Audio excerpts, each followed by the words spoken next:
BRIC JazzFest 2025 runs tonight and tomorrow at Brick House in Brooklyn. And one of the headliners of BRIC JazzFest is my guest today, Chief Adjuah, who is a two-time Edison Award winner, six-time Grammy Award nominee, and recipient of the Doris Duke Award in the Arts. Great to have you on the show.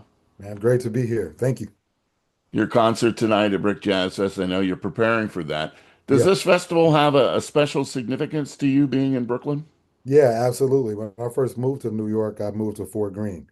And so, this is it feels like the same stumping grounds, I can remember passing these spaces and places like Mashoud and obviously 40 acres and this kind of thing. And as a 19, 20-year-old person, having the ability to see all of these pillars of kind of artistic excellence just within one neighborhood was always just like kind of staggering and mind-blowing as well. Obviously, I come from New Orleans, where it's not a space that is at a deficit of artists, but just sort of the institutions that were built and around, and the energy at that time. I don't think I would be who I am if I hadn't had those experiences. So yeah, I couldn't enjoy playing a place more than coming back to the old neighborhood. Speaking of mind-blowing, you're playing and all the instruments that you can handle. You're described as a sonic architect, trumpeter, multi-instrumentalist, composer, producer, and designer of innovative technologies. Have you always had this passion to come up with new things as a young kid? Were you interested in like having your own instruments? Yeah, I was always kind of I was like Beaker, like the Muppet Babies, even as a small kid. That was one of my nicknames. I was always kind of fiddling and changing, adjusting things, always mixing things and seeing what composites I could build. And so I think the curiosity starts when I'm pretty small, actually. But once I began to play the trumpet and tour and be in spaces with elder musicians, they actually encouraged that part of my creativity, which I think at the time was maybe a little bit different than what a lot of my peers were interested in. But I was with folks like McCoy Tyner and Prince, and these were folks that musically had different minds and approaches, and so they were very encouraging. I think oftentimes we don't talk about how important and paramount it is to create courage in other people. And so I think the instruments are a byproduct of the courage that they inspired in me. Before we get to your set tonight and talk about obviously your musical family, Mhm. you look so sharp today. You are ready to go. Oh, Where did this fashion sense? Who gave you this fashion sense? that starts with my mother. When I was growing up, man, I mean, she would be late, I mean, you name it, she had this really cool ability to be able to pair and match things that just were just really great. And then I think as I got, watching that and seeing that was always, seeing how fashionable and, she was. But then when I got to be a little bit older, started to tour with my Uncle Donald's band and hang out around the musicians in this culture, then I think that's really when the bug hit me in terms of what I wanted to be wearing and seeing and that kind of thing. And, I remember that a lot of the musicians would say they sometimes they see you before they hear you. And but Donald is incredibly fashionable as well. I remember being a young teenager and hanging out with him, and while he's buying Savile Row suits in London and this kind of thing, and driving a Jag and this kind of thing. So he was really inspiring. To Christian, then Christian, really wanted to. I really wanted um, to have that kind of energy too, right? Because it was like he walked in a room and everything stopped. She walked in a room and all of the things stopped. So that kind of presence was always cool to me. So it turned into really more of a, I'm like in this stuff every day, man. My lady actually makes fun of me because she's like, you don't have any casual clothes. But we work so much. So I feel like if every day. Um, you want to put your best foot forward too, because there's also younger people that are maybe not musicians, maybe in fashion and different things, creatives that come up to me all the time and say, I just love your fashion sense. I'm always watching what you're wearing and all of those things. So it's like the points of potential inspiration go beyond just the notes. So it's important facet of our work. You mentioned Uncle Donald. For those who aren't familiar with who you're referring to, Oh man. you're referring to NEA jazz master, saxophonist, composer, Big Chief Donald Harrison Jr., Yeah. who I spoke to recently. We had a wonderful Oh, what a count. conversation. Mhm. And of course, you're the grandson of the late Big Chief Donald Harrison Sr. That's So correct. you are currently serving as the Grand Griot of New Orleans. Can you explain to our audience Yep. what that means? Yeah. So the Grand Griot of New Orleans is essentially the city's highest storyteller, right?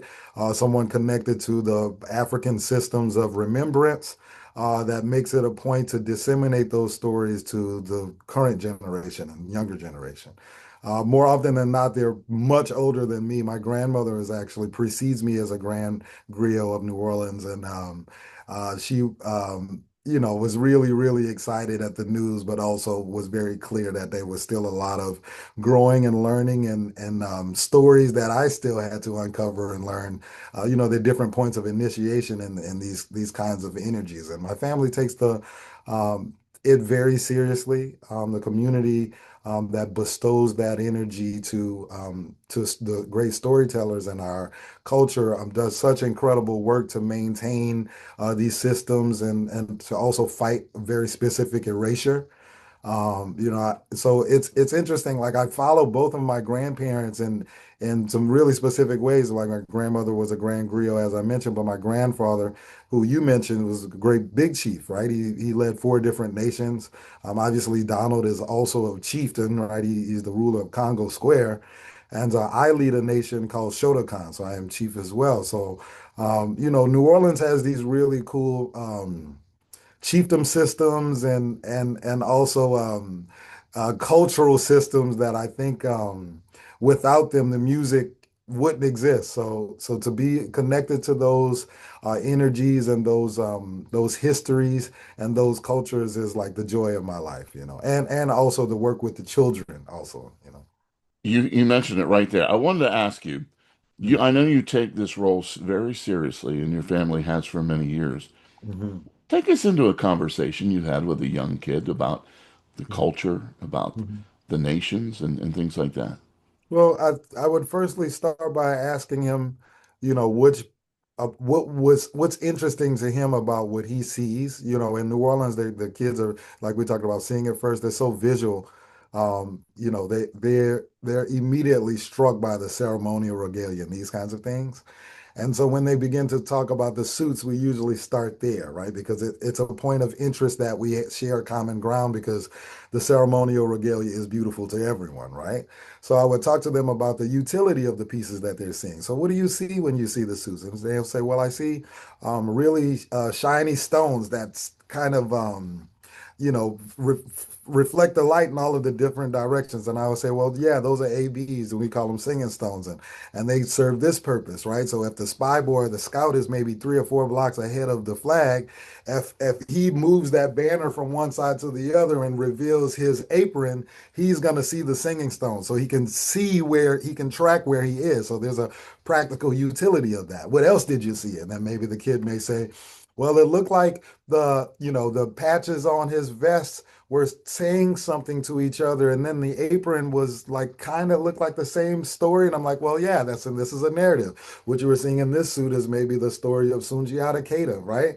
What you're seeing in this one may be the story of a great chief. Someone like Little Walter, the Creole Wild West, in that generation of Jake and these kinds of folks. Uh, in triumphed over another chieftain, right? So it's like all of these um, small points of connection that get them to invest into the why of it.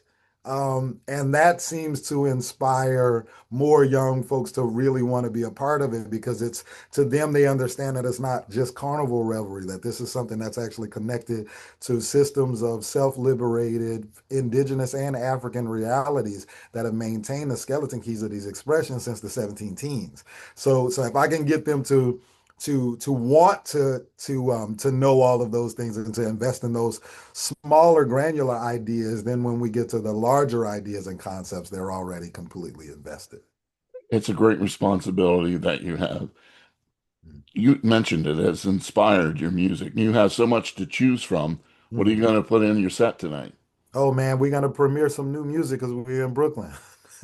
So you guys are gonna hear some newer tunes. We have two or three newer ones that we're gonna do. Two ones on the bow, maybe one on the trumpet. But the set is gonna be mixed in half. We got the great Weedy Brahma back. He's just been in Europe and Africa, and they did something at the Jazz at Lincoln Center here with Wynton Marsalis and the orchestra premiering a work that he co-composed with Wynton. And he's been in this cohort for a decade, and so we welcome him back from that tonight, so that people will be able to see Ababa returned, and in community and nation. Weedy is also one of the Braves that is. He's a member of the Shotokan Nation as well. His great uncle Idris Muhammad was the second chieftain under my uncle Donald. So our families have been connected for very, very, very long time, and so we welcome him back. So premieres of music, the great Djembe Fola is back, and then also Elena Penderhughes is she has a new system of flutes that she's been working with, rolling with, and experimenting with some really cool stuff. And we call her the queen of stretch music, and so she's going to be laying into us all. Really just every she like have to skydive to get to the next practitioner. It feels like sometimes. So I think she's going to peel the paint off the speakers tonight as well. Stress music is what Chief Adjuah is all about, and you'll get a real great sense of his artistry tonight at BRIC JazzFest 2025. Last question. Yes, Uncle sir. Donald plays the sax, but trumpet is associated a lot with New Orleans. Mhm. Obviously, some of the greatest trumpeters. Yeah. When did you know that that was the instrument that you wanted to shine with? Well, the interesting thing is I didn't want to play it. That wasn't the instrument, I actually wanted to play the saxophone. I think naturally the saxophone or guitar may have been more in alignment, but it was a practical choice, right? I'm growing up in New Orleans and my family, everyone has to play. And by the time they're 10 or 11 years old, you have an instrument, that's kind of part of our larger curriculums. But I it was a practical choice. I knew that if I played the trumpet, I think he and maybe Terrence their band had just broken up at around that time, and like a light bulb went off. Like if I play the trumpet, then I can learn from him. I can be around him more. If I played the saxophone, I wouldn't have been able to go on the road and do the same things because it's the same instrument, right? So the associations are different. But I will say, just as a final note, you mentioned Donald and then trumpeters. If Donald had played the trumpet, oh my God. It would be a completely different ecosystem. I think and not to say, that doesn't diminish the contribution on the saxophone. Obviously, you can, people mark him as heir apparent to many great legacies, not to mention seeding his own, but I think because of the perception of the trumpet and what his creativity, what he has been able to do in terms of his particular composite. Like he has an over 5 octave range on the alto saxophone. On the trumpet, that's not a man you want to play with, right? So Mm. if he had played the trumpet with all of that knowledge and information, also being a person that was able to study under so many great masters and some of the original practitioners and took that seriously when from a young age, right? I think many of the great players that we talk about now, the seriousness in terms of what their composite is built of and the systems of effectively communicating musically. A lot of those curiosities happened when they were already men, but Donald was chewing on these things from when he's 7 years old, right? And seriously, so his composite and the information that he has is different because he's connected to cultures that maintain different sets of skeleton keys. So man, if that had been on the trumpet, I don't know what any of us would be doing right now. He's that kind of player. So but I'm glad he played the alto so that I have a job. Absolutely. So think about it. Artistry tonight, Mhm. culture, legacy, even fashion. It's all Chief Yeah. Adjuah. And he's at BRIC JazzFest 2025 at Brick House, and that starts tonight. It's a 2-day festival, but you'll see Chief Adjuah tonight. Great to have you on the show and continued All right. success. Thank you so much. I look forward to seeing you soon.